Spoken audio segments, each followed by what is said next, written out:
Bom dia, toda a comunidade acadêmica e demais pessoas que estejam nos acompanhando nesse momento de meditação. Que bom que você se deixou ser guiado por Deus até aqui. Nesse momento também que nós não podemos estar juntos fisicamente, nós queremos aquecer o nosso coração com a palavra de Deus, fortalecendo também com isso a nossa unidade em Cristo, que é o elo perfeito que nos une através da fé. E que por isso nós podemos saber que, mesmo longe, nós continuamos sendo comunidade viva por causa de Cristo. Que a graça do nosso Senhor Jesus Cristo, o amor de Deus e a comunhão do Espírito Santo sejam com todos vocês. Amém. Saúdo vocês então com a palavra que está em Jeremias, no capítulo 15, no versículo 16, que diz assim: Quando as suas palavras foram encontradas, eu as comi. Elas são a minha alegria e o meu júbilo, pois pertenço a ti, Senhor dos exércitos. O profeta Jeremias, ele recebeu uma profecia que ele deveria entregar ao povo de Judá. E essa profecia, ela previa que eles iriam passar por um cativeiro e que iriam passar por um período longo nesse cativeiro, caso não se arrependessem das suas atitudes, das suas más ações, da sua idolatria, do seu afastamento e abandono de Deus. Deus queria que eles colocassem a sua total confiança nele e somente nele. Mas o povo de Judá preferiu lutar com as suas próprias forças, preferiu agir a seu próprio modo, do seu próprio jeito. Não se arrependeram e, além disso, eles decidiram se aliançar a povos que eram povos inimigos de Deus. E isso tudo eles fizeram na esperança de salvar a si mesmos através das suas próprias forças. Jeremias, ele também era do reino de Judá. E em obediência a Deus, ele exortou aquela comunidade, a liderança daquele povo, e chamou todos eles a um arrependimento, a uma mudança de atitude. E mesmo sendo obediente a Deus, ele ainda foi taxado de ser traidor pelo seu povo. Seus conselhos eles não foram ouvidos, não foram atendidos. E além disso, ele foi obrigado a fugir para o Egito, junto com alguns que também tentaram escapar do cativeiro babilônico. A maneira de Deus lidar com as situações, ela é muito diferente da nossa. Jeremias, ele sofreu muito no período do seu ministério, mas ele aceitou viver a maneira de Deus. E mesmo em meio ao sofrimento, ele encontrou alegria e júbilo nas palavras do Senhor e em pertencer a esse Senhor. Que essa palavra de saudação ela nos incomode a pensar de que forma nós temos vivido. Nós temos vivido a nossa maneira, da nossa forma de pensar, ou nós temos vivido a maneira de Deus. Assim como estamos, ainda queremos ter um momento de oração, e para esse momento eu convido que você abaixe a sua cabeça, que nesse momento nós oremos. Senhor Deus, somos gratos pela sua palavra, que ela nos sirva de alimento, nos sustente e nos traga a alegria e o regozijo, que também o profeta Jeremias pôde experimentar e se nutrir dela. Guia o nosso coração para que ele aprenda diariamente a ser conduzido por ti. E assim que nós consigamos viver uma vida a seu modo. Nos ajude, Deus, a suportar o que precisamos, na certeza de que Tu estás sempre presente e que quer estar conosco. Te pedimos também pela mensagem que será trazida a seguir, que ela frutifique nos nossos corações e que ela seja concretizada em atitude nas nossas vidas. Em Teu nome, Senhor, oramos. Amém. Queremos ainda juntos ouvir e cantar um hino chamado Tua Vontade, e que esse hino ele também nos sirva de preparo para a mensagem que nós iremos ouvir a seguir.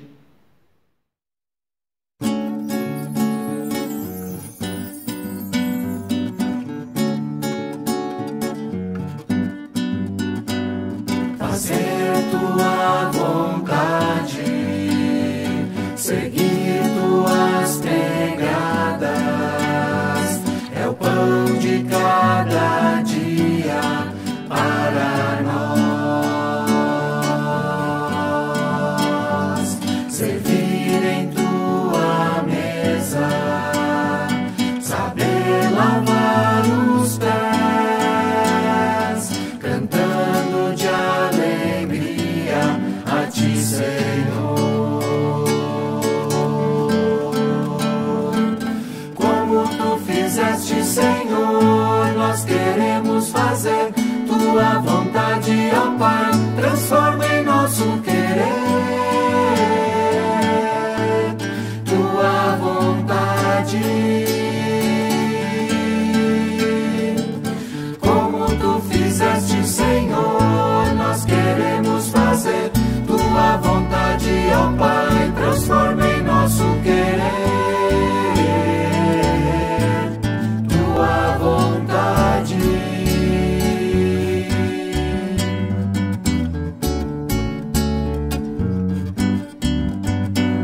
Buscar em tua presença sustento para a alma, vivendo cada dia aos teus pés, bebendo da palavra que torna a morte em vida e dá-nos alegria para servir. Como tu fizeste, Senhor, nós queremos fazer tua vontade, ó Pai, transforma em nosso querer tua vontade. Como tu fizeste, Senhor, nós queremos fazer tua vontade, ó Pai, transforma em nosso querer tua vontade, tua vontade, tua vontade.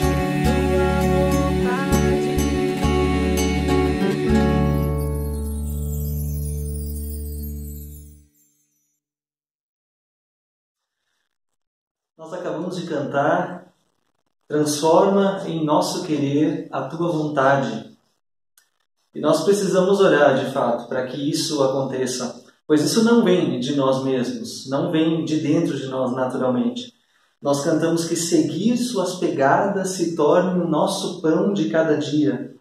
Servir a mesa e lavar os pés cantando de alegria. Difícil tarefa essa para nós, né? E tem tudo a ver com o texto indicado para o próximo domingo e assim também para a nossa meditação no dia de hoje, que se encontra no Evangelho de Mateus, capítulo 16, versículos 21 até 28. Evangelho de Mateus, capítulo 16, versos de 21 até 28. E convido então para abrirmos nossas Bíblias neste texto, Mateus 16, 21 a 28. Abra a sua Bíblia lá e acompanhe a leitura. Desde aquele momento, Jesus começou a explicar aos seus discípulos que era necessário que ele fosse para Jerusalém e sofresse muitas coisas nas mãos dos líderes religiosos, dos chefes dos sacerdotes e dos mestres da lei, e fosse morto e ressuscitasse no terceiro dia. Então Pedro, chamando-o à parte, começou a repreendê-lo, dizendo: Nunca, Senhor, isto nunca te acontecerá. Jesus virou-se e disse a Pedro: Para trás de mim, Satanás, você é uma pedra de tropeço para mim, e não pensa nas coisas de Deus, mas nas dos homens. Então Jesus disse aos seus discípulos: Se alguém quiser acompanhar-me, negue-se a si mesmo, tome a sua cruz e siga-me. Pois quem quiser salvar a sua vida, a perderá. Mas quem perder a sua vida por minha causa, a encontrará. Pois que adiantará o homem ganhar o mundo inteiro e perder a sua alma? Ou o que o homem poderá dar em troca de sua alma? Pois o Filho do Homem virá na glória do seu Pai, com os seus anjos, e então recompensará a cada um, de acordo com o que tenha feito. Garanto-lhes que alguns do que aqui se acham não experimentarão a morte, antes de verem o Filho do Homem vindo em seu reino. Logo a seguir a esse trecho lido, nós temos então o relato da transfiguração, né, onde 6 dias depois Jesus então toma consigo Pedro, Tiago e João, e lá então nesse episódio acontece a transfiguração de Jesus. O capítulo 16 do Evangelho de Mateus começa com o pedido de fariseus e saduceus a Jesus para que Jesus lhes fizesse um sinal, de que houvesse algum sinal do céu que pudesse confirmar a identidade de Jesus. E o evangelista diz que os fariseus e saduceus assim puseram Jesus à prova. Esse pedido dos fariseus e saduceus acontece depois do relato não somente de uma, mas inclusive de 2 vezes em que Jesus multiplicou os pães, ou seja, de grandes sinais que já haviam sido dados. Jesus, porém, não atende ao pedido, realizando algum sinal. Afirma, na verdade, que nenhum sinal seria dado. Como faz entender o versículo 5, então, do capítulo 16, se dirigindo para o outro lado do mar, Jesus adverte, então, aos seus discípulos quanto ao fermento dos fariseus. E ao falar de fermento, Jesus adverte sobre o ensino dos fariseus e saduceus. No contexto aqui, ensino é fermento. O fermento é a forma de pensar. O fermento é a teologia. Gostaria de ler o versículo 12 do capítulo 16. Então entenderam que não estava lhes dizendo que tomassem cuidado com o fermento de pão, mas com o ensino dos fariseus e dos saduceus. Não é somente o fermento dos fariseus e dos saduceus que deixa ser percebido nessa situação, mas o próprio fermento dos discípulos, a maneira dos discípulos pensar. E logo aquela conversa esquisita de Jesus sobre fermento a partir da cabeça e do estômago dos discípulos se torna então em planejamento para o almoço.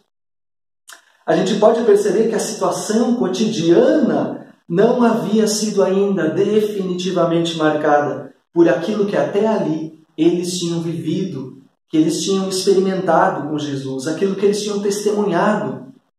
E que grandes sinais já haviam sido feitos, mas muitas coisas não haviam sido compreendidas.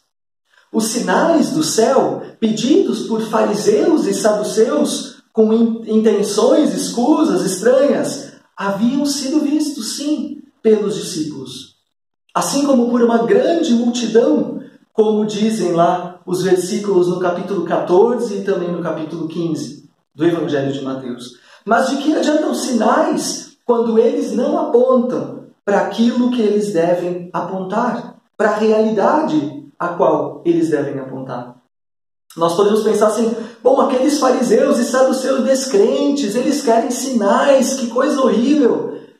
Aqueles discípulos testemunharam sinais, viram que o pão fora multiplicado e continuaram, mesmo assim, se preocupando que lhes poderia faltar pão. Que coisa mais horrível! Na verdade, o fermento do qual Jesus fala deflagra uma forma equivocada de pensar e de agir. A qualidade do fermento era determinada pela resposta a uma pergunta central, pela fé na identidade de Jesus. Fariseus e saduceus se interessam por essa identidade e por isso também colocam Jesus à prova. Jesus está interessado agora na opinião dos seus discípulos. Bom, fariseus e saduceus pensam uma coisa, mas e vocês? O que vocês agora dizem? O que os outros dizem? Diz Jesus. O que vocês dizem? Diz Jesus. Isso nós lemos no capítulo 15. Pedro, então, como porta-voz, ele confessa: Tu és o Cristo, o Filho do Deus vivo. Jesus afirma, então, a Pedro que carne e sangue não poderiam ter revelado isso a ele, mas que isso haveria e teria de ter sido revelado por seu Pai no céu. Ou seja, a confissão sobre a verdadeira identidade de Jesus, o olhar correto para essa identidade de Jesus, é um presente, é uma revelação dada pelo próprio Deus, o Pai. E de uma opinião correta, de uma teologia correta, resultante dessa resposta a essa pergunta central sobre a identidade de Jesus, também resulta uma prática correta, uma perspectiva correta de vida, de futuro, uma perspectiva correta, por que não dizer sim, de ministério. Ou seja, a resposta à pergunta central é dada não somente com palavras corretas, mas com uma prática correta. Teologia correta leva, então, a uma prática correta. E Pedro confessa corretamente nas palavras, e logo mais, logo a seguir, sabemos que a sua perspectiva de futuro não combina bem com o que acabara de confessar com palavras corretas. Na sequência, Jesus afirma o papel de Pedro, a própria identidade de Pedro, a tarefa de Pedro. E é interessante perceber que no Evangelho de Mateus, essa confissão de Pedro, ela é colocada na dimensão da edificação da igreja, da certeza da vitória, de fazer coisas relevantes, de utilizar chaves para abrir e para fechar. E segue-se a advertência para que não contassem a ninguém que Jesus era o Cristo. Desde aquele momento, então, nós podemos acompanhar no versículo 21, Jesus começou a explicar aos seus discípulos que era necessário. Jesus passa a explicar os planos, os propósitos de Deus. O problema é que a confissão teologicamente correta de Pedro se mostra preenchida de outra forma em seu coração. Nos seus planos práticos, na sua visão de vida e ministério, não havia algo que fosse convergente àquela ideia de Jesus e, inclusive, a confissão teologicamente correta de Pedro. O que Pedro pensava a respeito de abrir e fechar portas com as chaves recebidas era bem outra coisa. E no texto acabam contrapostos, então, o cogitar de Jesus, a maneira de Jesus pensar sobre as coisas, demonstrando claramente em seu anúncio de sofrimento, morte e ressurreição, no versículo 21. E a maneira de Pedro pensar, o cogitar petrino e o cogitar de Jesus, são contrapostos. É como se Pedro estivesse dizendo a Jesus, tenha pena de ti mesmo, Senhor, isso nunca te acontecerá. Será que Pedro havia ouvido direito? Qual foi a parte de que no terceiro dia será ressuscitado, que Pedro não havia entendido? Jesus havia falado em ressurreição. Pedro é muito entendido em ressurreição, pelo jeito. Só pode, pois ele afirma com tanta convicção de que isso de maneira nenhuma acontecerá. Será que ele já havia voltado do estágio, sabendo como as coisas funcionam? Em qual semestre de teologia ele estaria? Será que ele já entende mais de teologia do que o próprio Jesus? Uma pergunta bem importante que eu quero fazer: como é a nossa forma de encarar essa história de ser discípulo de Jesus e cooperar na edificação da sua igreja? Quero repetir a pergunta: como é a nossa forma de encarar essa história de sermos discípulos, discípulas de Jesus e cooperar na edificação da sua igreja? De vez em quando eu preciso pensar isso a respeito de mim mesmo, especialmente quando eu tenho vontade de que mais sinais concretos do reino de Deus sejam vistos, de que as coisas do ministério vão dar certo. Quando eu queria que a FLT recebesse no ano que vem uns 100 alunos para a TO 01 2021, quando eu penso que seria nada mal alguns elogios sobre palestras, sobre coisas feitas, esse tipo de coisa. E lá estou eu, no mesmo lugar, com os discípulos, achando que Jesus está falando que o problema é que eu mesmo não trouxe o pão. Mesmo tendo em vista, já anteriormente, aquilo que Jesus já realizou. Por tantas vezes, já ter testemunhado também as maneiras concretas como os seus sinais aparecem entre nós. Vejamos que como Pedro pode ter um projeto de igreja, podemos nós também nos sentir empoderados com as chaves nas mãos, com novas técnicas e com elogios dados a partir de uma confissão talvez teologicamente correta, nota 10, e construir algo a partir de métodos que não são os métodos condizentes com questões que são básicas no Evangelho. Eu creio que aqui nós temos um ponto muito importante que merece nossa atenção quando nós nos preparamos para o serviço na igreja. De que forma encaramos tudo isso?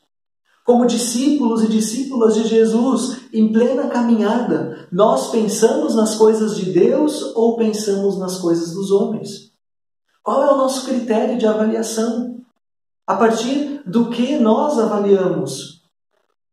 Podemos passar o dia inteiro lendo coisas sobre Deus, pensando em céu e inferno, em projeto de igreja, em ministério. Podemos passar o dia cantando louvores, sem fazer todas essas coisas, cogitando a maneira de Jesus, cogitando a maneira de Pedro.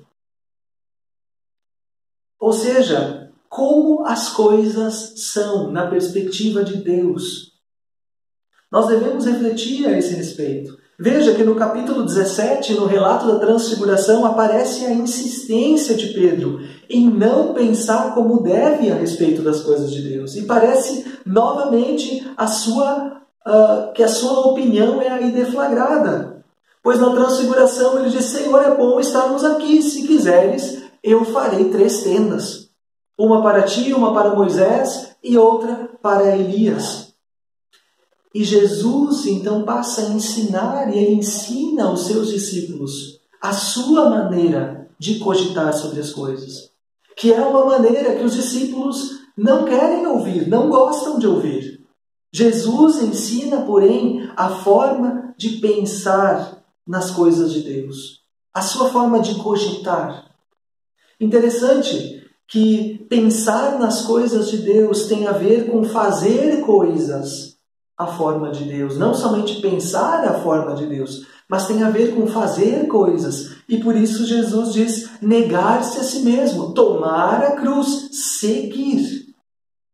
No dicionário Lowe e Nida, que vocês conhecem muito bem, né, diz que negar-se a si mesmo significa recusar-se a dar atenção ao que os próprios desejos estão dizendo. Ou ainda recusar-se a pensar sobre aquilo que se quer só para si mesmo.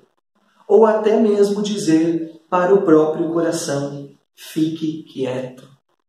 Muitas coisas passam pelo nosso coração.